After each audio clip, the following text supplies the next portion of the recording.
Good day, viewers, and welcome to Community Preparedness. As you know, this is a program brought to you by the National Disaster Management Agency, and I'm your host, Jason Lyons. Today, we want to speak a lot towards water.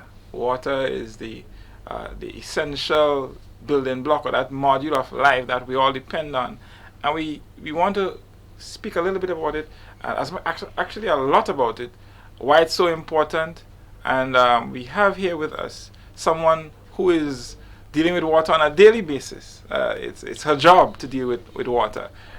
Ms. Raelene Lazarus, Communications Manager at the National Water and Sewage Authority. Good day. Hello, Jason, and thank you very much for having us. Great, great. Tell us about your job. I want to know what your job. What does work at NAWASA involve? Work at NAWASA is incredibly dynamic. Yeah. Before I joined the institution, it's not an institution you can look at on the outside and understand exactly how much goes on. To begin with, there is a workforce of about 200 plus people in all sorts of fields. So you have the technical field, you have engineers, you have the business operations, you have IT, you have communications, which is where I am, you have human resources, you have the cashier, so finance, and all of that. Right. And it's just an amazing place. It's a hive of activity.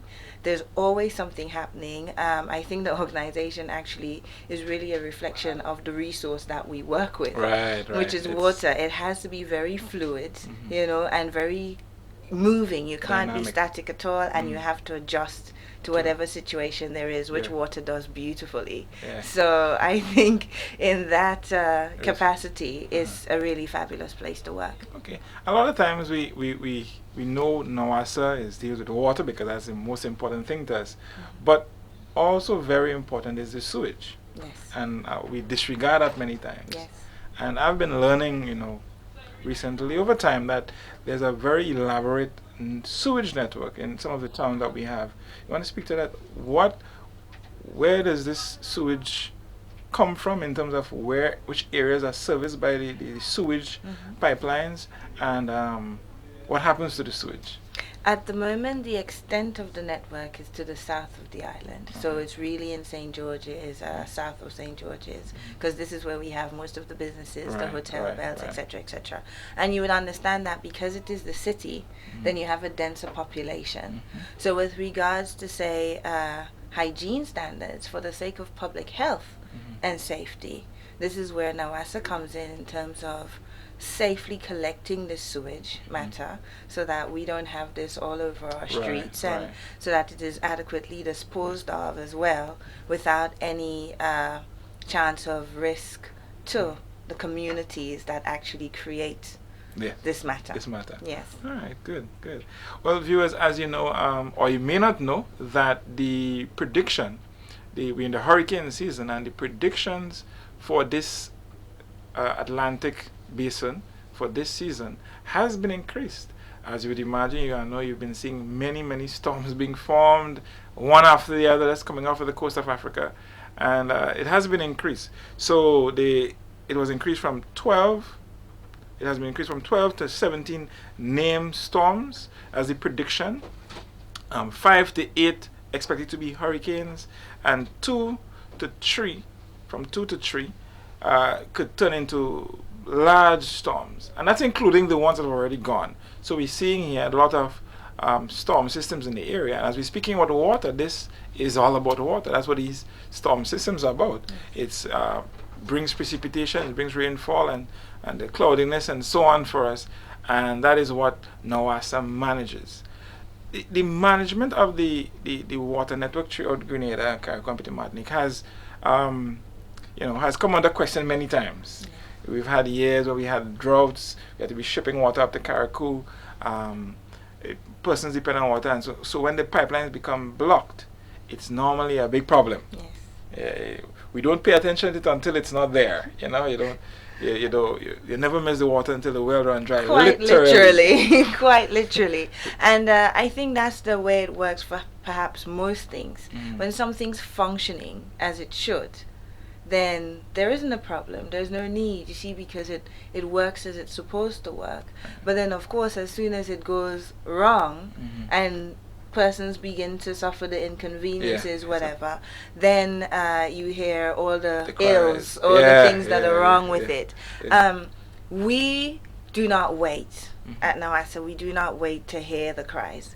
And this is what I'm saying, it's actually quite a dynamic organization. Work continues throughout the year. We have a really good team of persons within the organizations, and at management we are guided by a great board of directors, and they have put plans in place as to what should happen, when it should happen, within a certain time frame. So we have objectives that we should meet, and those are the things that we're working towards. But more than that, our main objective is this delivery of a safe, adequate, reliable water supply throughout Grenada, Carriacou, and, well, we can say Petit Martinique, except that, you know, no one really is part of the using. Country.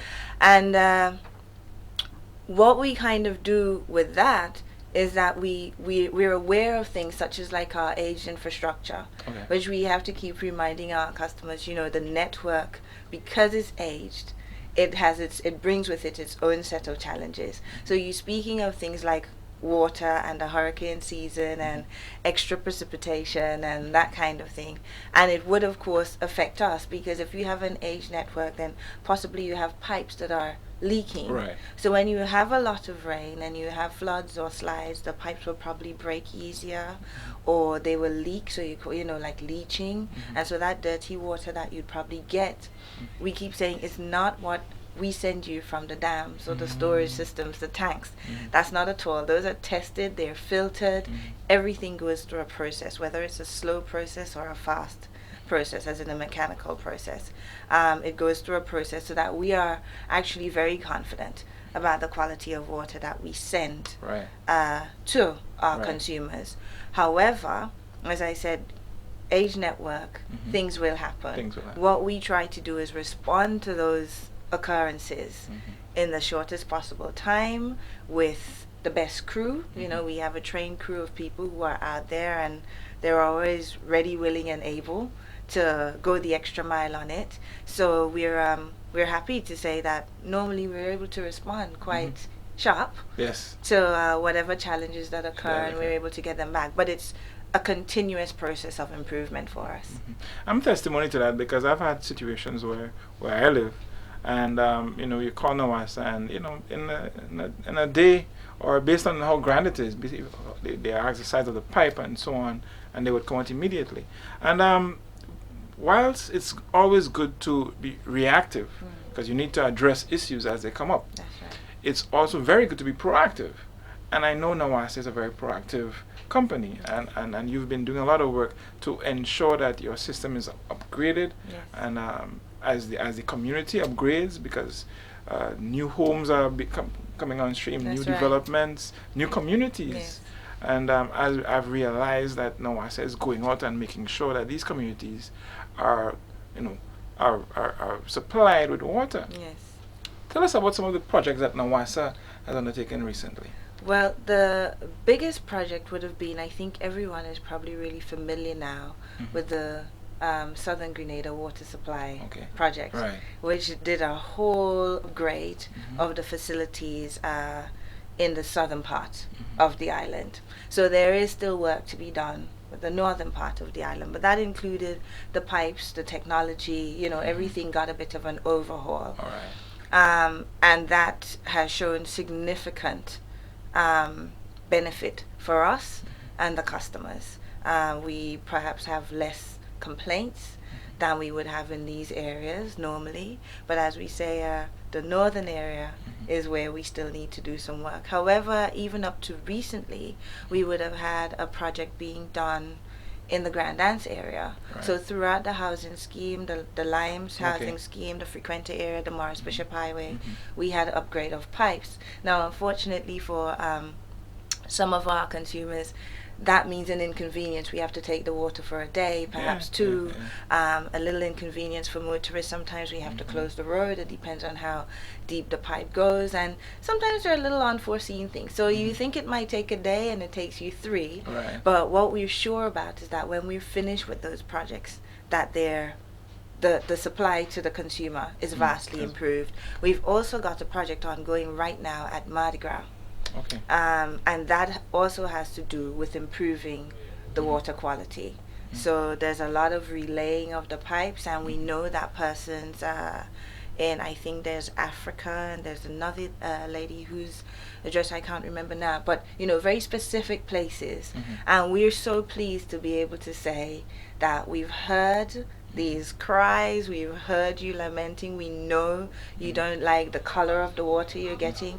When this project is finished, we are certain it will be a thing of the past. So, and these are the projects we're doing. It has to be bit by bit. Everything can't be done at the same time, but there are a number of them lined up and going to happen over the course of, we're in 2012, so up to 2014, there's a number of projects that are planned to happen that will affect the water supply and quality. You mentioned something very important there, quality of the water. And you also mentioned the color of the water. Yeah. I think, in maybe 1 or 2 areas, I don't know of it, but as you mentioned it, should someone be really concerned with the color of the water? I mean, I know that, you put additives and so on in the water to purify it. Does the color of the water say anything significant at this point? Well, I think most of us are taught that our water should be clear, colorless, and sparkling. Right. And we do try to do that. But what we would say to you is that Grenada in general, we have a good quality of water. Where your supply comes from, we try to take it as close to the source as possible. We treat it, and which is why perhaps sometimes when we do have challenges, it's so difficult to get to those sources, because we really do try to bring it to you as pure as possible. It means that even when it's coming through your taps, we have to treat it as little as possible. We don't need to add too much. We will do it because everything comes with a certain amount of bacteria that you should take care of. So, but we really do try and get as pure as possible water to our consumers. And so with that being said, if you do find that there's color to your water, it's something that they refer to in the industry as turbidity. If you stir something up, if you were to take even a regular glass of water and you perhaps left it for a few days, you would see that there was some kind of settling going on. So what we advise our consumers to do is to boil the water. If you're unsure, if it really is dark, normally we would have situations where perhaps if we flushed pipes, then that stirs up the sediment within the pipeline. So if you let the water run for a little bit, then you'll find that it clears up. If you find that it continues, we would say to you, boil the water, let it settle, and then pour it. Once it's boiled, then it's okay. But more than that, we also provide tips. We have little pamphlets or little brochures at the office. We post it on our Facebook page. How you can treat your water yourself at home, how you can disinfect it, how to disinfect your containers, that sort of thing. So we make allowances for those things to be able to help the consumers so that they're confident that the water supply that they're using is safe. Yes. Well, we're getting a wealth of information here, and I hope, I guess persons at home might be taking notes, pulling out your notebook and writing down some of the pointers here that Ms. Lazarus is giving us. Folks, we're going to take a short break. This is Community Preparedness. We're giving you information today on water quality, what's going on in Grenada's water network, the sewage as well. So, call a friend, let them know Community Preparedness is on, and grab a seat and let's talk some more. We'll be right back. So you think it's all about sport? Running can save your life. Say you're at the beach, having a good time, and you feel a strong shaking. Run. See the water withdraw an unusual distance from the shore. Run. Hear a strange roar. Run. If you experience any of these warning signs, run to higher ground. There may not be enough time for an official tsunami warning. Be tsunami smart. Know the natural warning signs. Are you ready? Visit WeReady.org, brought to you by NADMa and the European Union. Run.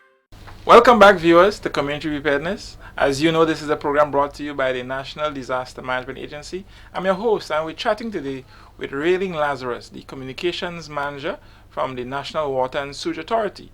Many persons have been asking questions about the water supply, the water quality, and the little incidents that occur.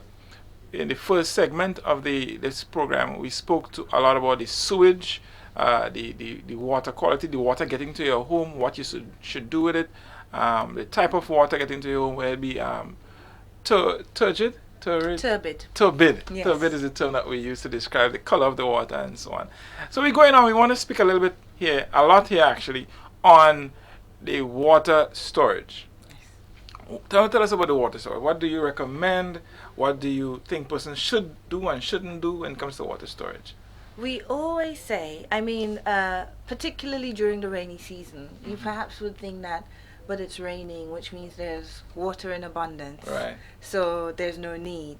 In actual fact, storage of water does not only apply to dry seasons. We would like to say to persons, and we always do, as a matter of fact, remind our consumers, that it's important to store enough water for all the persons in your home for at least 3 days. Right. Now, we know that that may not always be possible because you may not have the containers. Right. But bit by bit, perhaps you can grow your container collection.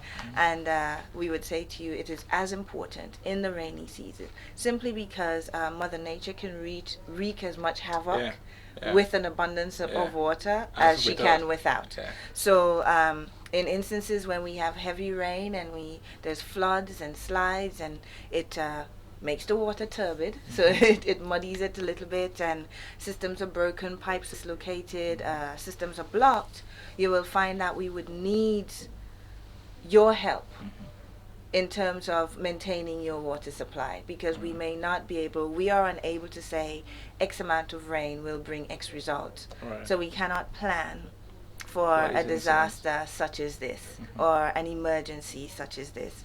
So we think that with adequate storage, or even a little bit of storage, drinking water in particular, then persons are more able to deal with an interruption in their supply should it happen. Well, we always say from NADMa's point of view that you should store at least 1 gallon per person per day for 7 days. Yes. So you're talking, if it's 7 persons, talking 7 gallons for 7 days. 7 days. So it's a big figure sometimes when you add it up based on the size of your family. Exactly. But it's very, very important. What I would like to mention or speak to on the storage is that what we've noticed is that persons are using wrong containers for storage. Yes. Yeah. And we give very good tips on the kinds of containers that you can use, and how you should store them, even how to disinfect them, on our Facebook page. Okay. So there's a wealth of information on the NAWASA Facebook page. And for those of you who don't stop by the office, hop into customer service or ask for communications, and we will have some information that we can share with you. We're very keen to ensure that even with the storage supply of your water, that it remains of a high quality. Yes. Because it's important. Very important. I mean, and just a couple of things I want to pinpoint on the storage. A lot of times you find persons want to store water in paint buckets and barrels that were used for other things before. Like, for instance, I know there's a situation where we use the tanks that were used by the breweries to store some chemical and so on. Now, folks, it's absolute no. Big no. Don't do that.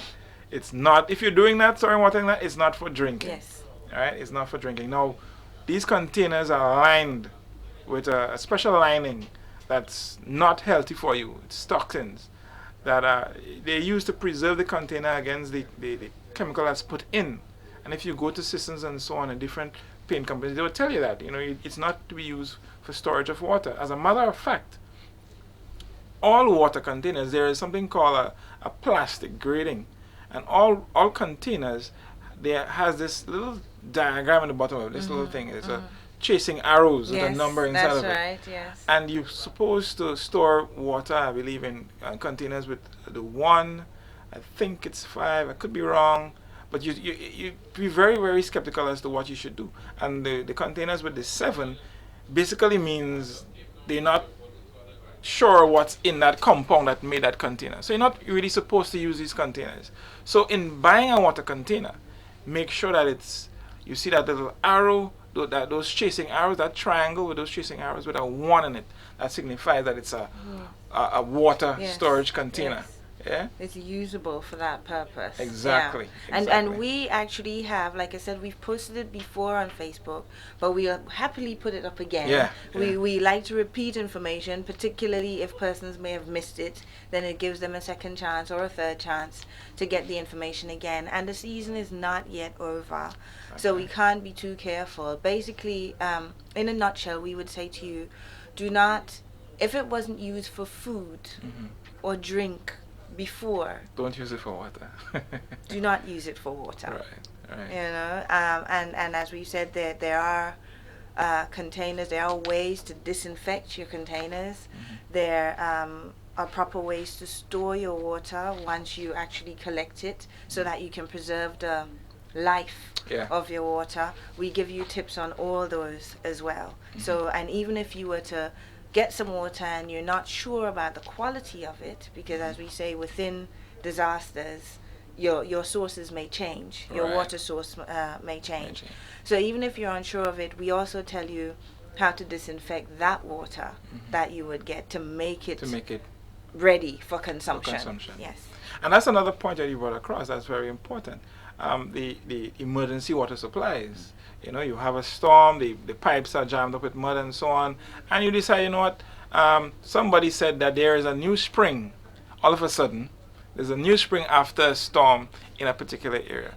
My friends, that is not a good idea. If there's a spring now, then you can go and tap into that. So there might be a spring in NADMa or these places that are known springs, and fine, go and tap into that water. But the new springs that come out after a storm or so, it's most likely because there was a collection of water in some place and it's just leaking out. Right? So don't just go on this, oh, there's a new spring here, let me get some water there. It's not something you want to do. Okay? Water conservation. Water conservation. Water conservation. I know it's something you, as an agency and an authority, you push on a daily basis. It's a big deal for us. A very big issue. We cannot tell our consumers or our customers enough how important it is to conserve water. So even when we say to you things like, if the water's a bit turbid, it's coming out of your tap, you're unsure of the color, perhaps let it run for a few minutes. Let it run into a container. You know, a bottle, a bucket. Wet the floors. You know, use it then to mop the floors, and then use that to wet the plants, or, you know, to perhaps, well, if you've put disinfectant in there, you won't want to give it to your dog or cat. But, you know, the point is to find ways to reuse it, because we cannot say enough how much of a finite resource that water is. It is possible for water to finish. Just as I can drink this glass of water, it is possible for us to not have water one day anymore. And so we keep saying what we need to do is begin to manage our consumption right now. We have to start with us, because there are children and our grandchildren, and we want to leave something for them to when they grow up that they will have. So if we start managing it now and we teach them how to manage it, then it means that by the time they're of our age, it's actually habit, and it's firmly reinforced, and it's habits that they will then pass on to the other generations. So with everything that you can do, we beg of you to conserve. Use the buckets, as we keep saying, use the buckets to wash your car instead of a hose. Get a container to wash your vegetables.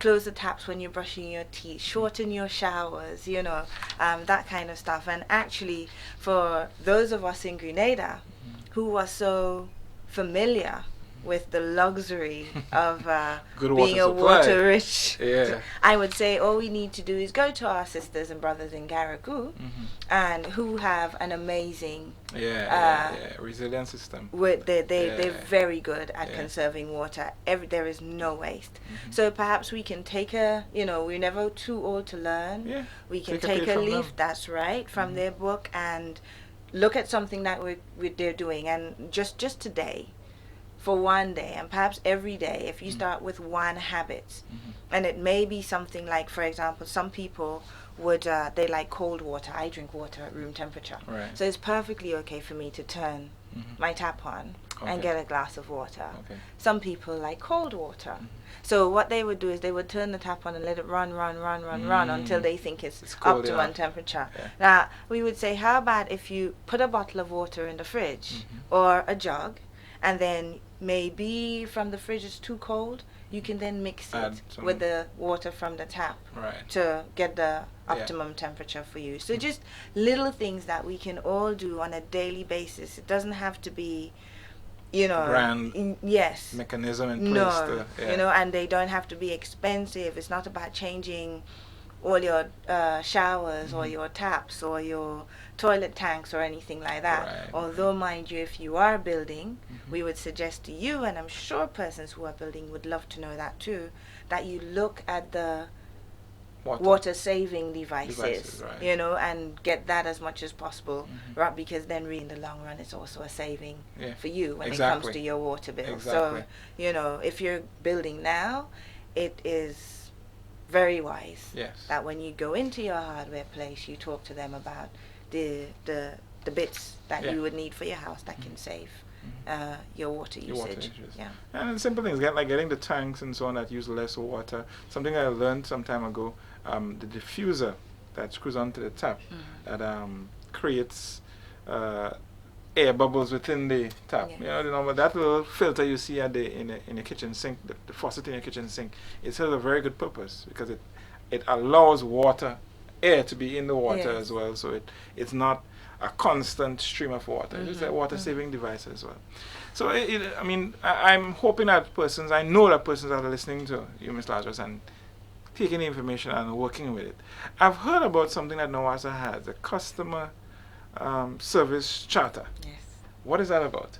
Well, I'm very pleased that you asked about the customer service charter, because essentially it speaks to NAWASA's growth as an organization and to our commitment to constantly improving and to developing a quality service from a quality team. And what we're saying to our customers and consumers is that you can hold us accountable for our actions. We have said we're going to provide you with an adequate, safe, and reliable water supply, and you can hold us accountable to that. And these are the things that we are beginning to put in place to ensure that we do that. Now, it's what we're owning and what we want to do, but what we're also saying by establishing the charter is that we need your help to do it. So we have responsibilities which we will own up to, and we've also asked our consumers or our customers to take their share of responsibilities, which is this is how they should make their reports, how they should tell us about faults, where they need to pick us up where we're leaving off, what their recourse to action is if in fact we don't do what we say we're going to do. So we have a process, and once it's standardized, it's then very easy to go back and say, if something is not working, we can find that link in the process where we failed, or you know, we may not have done so well. Exactly. So then we can say, okay, well, this is what it is here based on your feedback and what our action was. What is it that we can do here to improve? So really it is about continuous improvement. We don't think this is something that we can do, you know, in a year, and in a year we don't need to learn anything else, or we don't need to change anything else. We are sure that 5 years down the road we're going to keep improving. And by that, the nature of this charter, we're starting here with the one that we've got now, but we're sure that there will be changes to come that will also reflect our improvement and that of the charter too. We almost out of time, but before we close the program, we need to speak about a recent incident that occurred in the north of the island. That's right. Tell us about that and how that was rectified. Well, about it would have been the 27th of August, which was Sunday. So Sunday into Monday, the 27th into the 28th, that's right. We had some heavy rainfall. It was actually a repeat of a similar situation that we had in April of of this year. And we had this immediate downpour, very, very heavy, torrential rain, you can call it, not at all expected, on the 27th into the 28th. And unfortunately what happened is that caused flooding and slides and heavy siltation in the dams. So we actually, along the west, north and northeast coast of Grenada, we had 7 systems shut down. Oh, wow. So we were faced with the challenge of making sure that these systems were back up and running. One of the biggest areas that was affected by all of this was St. Patrick. St. Patrick is a big parish with a lot of people. Yes. If the systems that's feeding St. Patrick is down, we have an entire parish out of water, and it's not something that we want to happen at all. So we were quite pleased to be able to, within 4 days, get all those systems back up and running. A lot of work. A lot of work. A lot of work. It was just a case of, there's a challenge, we deal with it. Luckily for us, because we had that similar situation in April of this year, we learned very well from the experience. So we were able to respond a lot faster. A lot of the work that we did then, it took us a longer time to do it, because, as I say, every time you have an emergency, you don't know what it is. You can't really fully prepare to deal with it. But with having learned our lesson in April, it put us in a good place in August to deal with this one. Great. So hopefully, as I say, part of the improvement process, we're getting there. Great. Really, we're almost at the end of this program. Is there any last things that you want to share with the public? Any last comments you want to share? Really and truly to say that NAWASA welcomes feedback, because we're very committed. Our tagline says, persons would hear it all the time, committed to meeting customers' needs, and we're very serious about that. So what we would like is for persons to engage us, speak with us, come to us about your questions, information that you need about water, whatever you need to know. We would like to be your resource for water within Grenada and the challenges that we face. And because we want to work with you, and we really do want to bring you a good supply of quality water. If you don't speak to us, we don't know. So the more we speak to each other, the better the process unfolds, and the more we're able to action in a quick or a short space of time. And apart from that, we just want to say it's everyone's responsibility again to manage the consumption of the water, to manage the resource that is water, because really without it, there's a saying that water is life, and it's very true. Our bodies are mostly made up of water, and without it we just might die. For sure we will. So without wanting to be morbid, please conserve, manage your consumption, and let us all be a part of managing the precious resource that is life. Wonderful. And I think, on that note, there's no better way to close. I'll just add to that and say the astronauts and not the astronauts, but the physicists and so on, the scientists at NASA, they recently sent up a new rover to Mars.